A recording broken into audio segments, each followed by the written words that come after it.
Hello student, मैं मकवाना हितल मेरे अर्पण international परिवार की ओर से आपका इस वीडियो में स्वागत करती हूँ। स्टूडेंट, 9th स्टैंडर्ड में 20 नंबर का जो काव्य है धरती की शान, उसमें पार्ट 1 आपको मैंने काव्य का अर्थबोध और कवि का परिचय दे दिया है, सारबोध समझाया है। तो आप जानते हो कि इस काव्य में, इस गीत में मनुष्य की महत्ता को देखते हुए मनुष्य को सबसे बुद्धिमान बताया है। मनुष्य ने अपनी बुद्धि और कठोर परिश्रम के बल पर जल, थल और नभ के तमाम उपलब्धियां अर्जित की है। मनुष्य ने अपनी शक्ति से प्रकृति को बहुत सीमा तक अपने अनुकूल बनाने में सफलता प्राप्त की है। कवि बताते हैं, मनुष्य की शक्ति के सामने कोई भी कार्य असंभव नहीं है। मनुष्य जो चाहे वह प्राप्त कर सकता है, यानी कि मनुष्य ही धरती की शान है।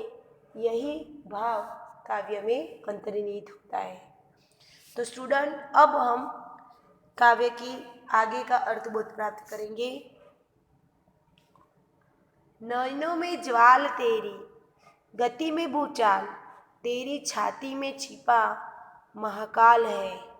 पृथ्वी के लाल तेरा हिमगिरी सा भाल, तेरी भ्रुकुटी में तांडव का ताल है। तेरी भ्रुकुटी में तांडव का ताल है। निज को तू जान, जरा शक्ति पहचान, तेरी वाणी में युग का आवाहन है। नैनों में ज्वाल, ज्वाल यानी कि अग्निशिखा, लौ। तेरी आंखों में लौ जल रही है, अग्निशिखा है। और तेरी गति में भूचाल, तेरी गति ऐसे ही कि जैसी भूचाल, भूकंप आ गया हो वैसी। तेरी छाती में छिपा महाकाल है। तेरी छाती में महाकाल, स्वयं महाकाल, जो काल का मतलब होता है समय होता है, पर यहाँ पर महाकाल का अर्थ लेना है शिव। स्वयं शिव तेरे हृदय में छुपे हुए हैं। अब क्या कहा गया है? किसके नयनों में ज्वाला है? मनुष्य के नयनों में ज्वाला यानी कि लौ है। किसकी गति में भूचाल है? मनुष्य की गति में भूचाल है। किसकी छाती में महाकाल है? मनुष्य की छाती में महाकाल छिपा हुआ है। या ऐसा पूछा जाए कि महाकाल कहाँ पर छुपा हुआ है? महाकाल मनुष्य की छाती में छुपा हुआ है। पृथ्वी के लाल तेरा हिमगिरी सा भार, हे पृथ्वी, धरती माता के पुत्र, तेरा हिमगिरी, हिमगिरी यानी कि हिमालय पर्वत सा भाल, तेरा जो माथा है वह क्या है? हिमालय पर्वत जैसा विशाल है। तेरी भ्रुकुटी, भ्रुकुटी यानी कि भौं है, भ्रुकुटी यानी कि भौं। तो तेरी जो भ्रुकुटी में तांडव का ताल है। मनुष्य का भाल कैसा है? मनुष्य का भाल हिमालय पर्वत जैसा है। मनुष्य किसका बेटा है? मनुष्य पृथ्वी का बेटा है, पृथ्वी का पुत्र है। किसकी भ्रुकुटी में तांडव का ताल है? या तांडव का ताल किसकी भ्रुकुटी में है? मनुष्य की भ्रुकुटी में तांडव का ताल है। मनुष्य की भ्रुकुटी में क्या है? मनुष्य की भ्रुकुटी में तांडव का ताल है। निज को तू जान, निज को तू जान, जरा शक्ति पहचान, तेरी वाणी में युग का आवाहन है। निज यानी स्वयं को तू पहचान, तेरी शक्ति है, जो तुझ में शक्तियाँ है उसको तुझे पहचानना है, जानना है। तेरी वाणी में युग का आवाहन है। आवाहन यानी पुकार, तेरी वाणी में युगों की पुकार है। स्टूडेंट, युगों की पुकार से क्या कहना चाहते हैं? कि मनुष्य युगों युगों से ऐसे कार्य करता आ रहा है जो इसलिए आने वाले युगों की भी उसको पुकार रहे हैं। आप जानते हो, मैंने आपको अगले वीडियो में समझाया था कि चांद पर जाना, धरती से आसमान तक पहुंच जाना, पंखों बिना उड़ता उड़ना, ये बहुत ही असामान्य घटनाएं मनुष्य कर चुका है। पहाड़ को चीरकर उसमें से रास्ता बनाना, समुद्र की तलहट तक जाना, तो ये सारी चीज़ें मनुष्य कर चुका है। इसलिए उसको युगों युगों का युग का भी आवाहन है, उसको पुकारा जाता है। मनुष्य को क्या पहचानना है?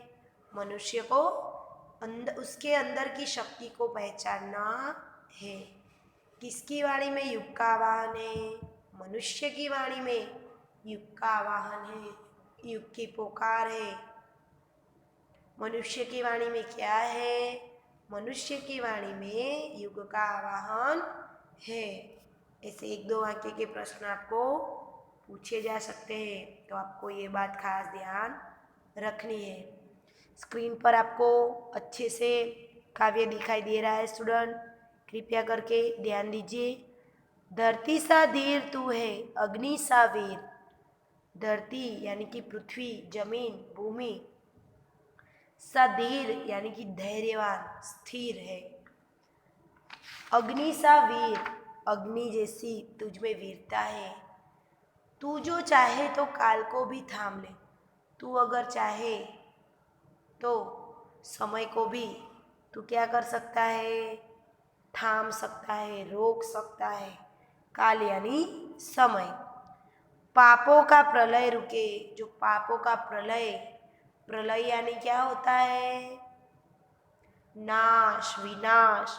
जो पापों से प्रलय हो रहा है, विनाश हो रहा है, वह रुक जाएगा। पशुता का शीश झुके, जो पशु जैसे जो वर्तन कर रहे हैं, जो गलत काम कर रहे हैं, उनका शीश यानी कि मस्तक झुक जाएगा। तू जो अगर हिम्मत से काम ले, तू जो अगर हिम्मत से काम ले। स्टूडेंट, धरती सा धैर्यवान कौन है? धरती सा धैर्यवान मनुष्य है। मनुष्य किसके जैसा धैर्यवान है? मनुष्य धरती के जैसा धैर्यवान है। अग्नि सा वीर कौन है? अग्नि सा वीर मनुष्य है। मनुष्य किसके जैसी वीरता रखता है? मनुष्य अग्नि के जैसी वीरता रखता है। कौन काल को थाम सकता है? मनुष्य काल को थाम सकता है।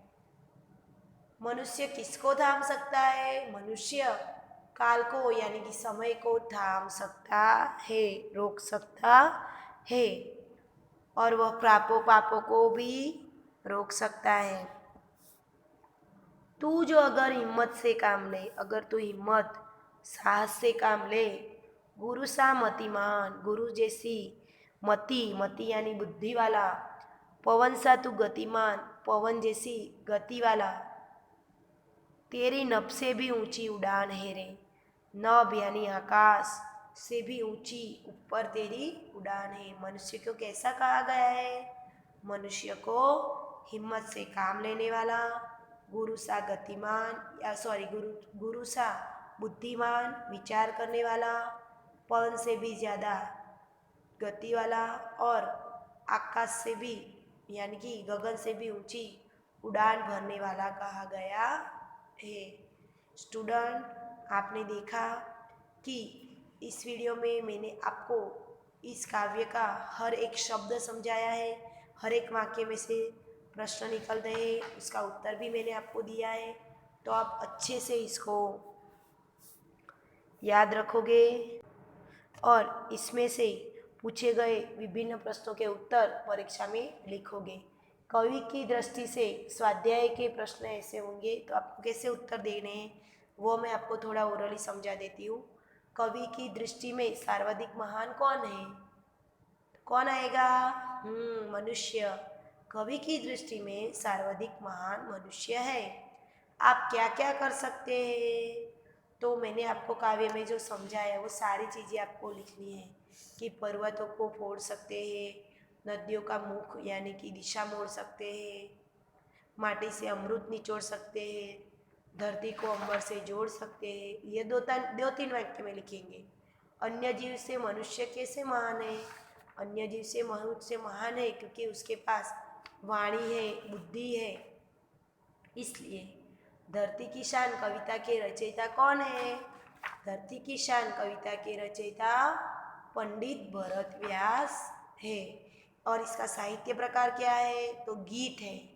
और यह काव्य, यह गीत किसमें से लिया गया है? तो हिंदी फिल्म गांव की गोरी से लिया गया है।